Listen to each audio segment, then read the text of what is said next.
Hey YouTube viewers, welcome back to my channel. Today I wanted to show you guys how to make a quick chicken chow mein. Now before we get started, let me just go over all of the ingredients I will be using today. I have some chow mein noodles here that I went ahead and boiled. Now when I was boiling them, I put some salt, some soy sauce, and some sesame oil in that water. And then when they were done, I drained them and emptied them out onto this tray here, and I coated them in a bit of olive oil so this way they wouldn't stick to each other. You want to make sure you do this because if not, the noodles can clump up and it'll be very hard to mix when you fry up all of your veggies and the noodles. So in this plate here, I have some chopped garlic, some grated ginger, some chopped culantro, and some hot pepper. I also have some finely chopped bora, some sliced cabbage, and since this is chicken chow mein, I have some chicken breasts that I finely chopped also. And remember, you could use any type of meat in this. I also have some salt to taste and a little bit of oil. And I have some all-purpose seasoning or adobo and some black pepper, some shredded carrots, sliced scallions, sliced bell peppers, and you may use whatever colors you would like. And I have some sliced onions, a little bit of soy sauce, and some sesame oil. Now that soy sauce and the salt are both to taste. First step in making the chow mein is to go ahead and heat up your pot on a high heat, and then you're going to want to go ahead and add in your oil. Now I'm using olive oil right now, but if you wanted, you could use any other type of oil that you have on hand. At this point, I'm going to go ahead and add in all of my hot pepper, my garlic, my grated ginger, as well as my culantro. What I'm trying to do here is sort of infuse that oil with those flavors, so this way they can evenly distribute all over those chow mein noodles when they're added in. So I'm going to stir that up for a few seconds, just until they become very aromatic. You definitely don't want these to burn at all, because if they burn, all of them will get pretty bitter. When you burn garlic or pepper or anything like that, it tends to get very bitter. So I just want to get those heated through and get them just a little bit golden brown. And then I'm going to go in with my chicken.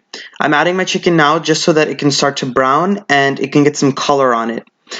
What I'm going to do is I'm going to stir this around, let it brown for about 5 to 10 minutes. The chicken might release a little bit of its own natural juices. What you're going to want to do is let those come out of the chicken, and then you're going to want them to evaporate again so the chicken can get properly browned. Once that step is done, I'll show you guys what it looks like. After 6 minutes, this is what my chicken looks like. As you guys can see, the chicken's developed a really nice brown crust all over it, and the bottom of that pot has all of those little brown bits. Now I'm going to tell you guys a little something. Those brown bits equal flavor. So what I'm going to go ahead and do is I'm going to deglaze the pot with a little bit of that soy sauce. What that soy sauce is going to do at this point is lift all of those little brown bits up, so this way it can be coated all over the veggies and the chow mein noodles when those are added in. The reason why you want to do this is because it's just going to add flavor. You do not want those little brown bits to be left at the bottom of the pot. So what I'm doing now is I'm going to go in with all of my sliced onions, and at this point I'm going to go in with all of my sliced peppers. Now with chow mein, you do not want to overcook these veggies. You want to make sure they still have a really nice crunch to them when they're done. You don't really want mushy veggies when you're eating your chow mein. At this point, I'm going to go ahead and also add in my bora. And I added these three veggies now because they're going to take about 2 to 3 minutes, to cook, but still keep their hardiness and a little bit of crunch to them. So I'm going to stir those around, get them coated in all of the meat and the soy sauce. I'm going to fry it for about 2 minutes, and then I'm going to show you guys what we're going to do next. At this point, you want to make sure that your onions and your peppers and that bora have softened just a bit and they start to get really nice and brown. Remember, I said you do not want them to overcook. So what I'm doing now is I'm adding in just half of my cabbage. I'm going to save the other half for the end for some added crunch and some freshness. And you just want to give this a quick stir, and then I'm going to go ahead and add in the rest of my bell peppers, my shredded carrots, and my scallions. Now, if you wanted, you could go ahead and add in all of the bell peppers at once like I did in the beginning, but I decided just to keep half now so some of them could be a little crunchier than the others. And I also only added the carrots and the scallions now because I don't want them to melt away. I just also added my all-purpose seasoning and my black pepper to go ahead and fry up with these veggies.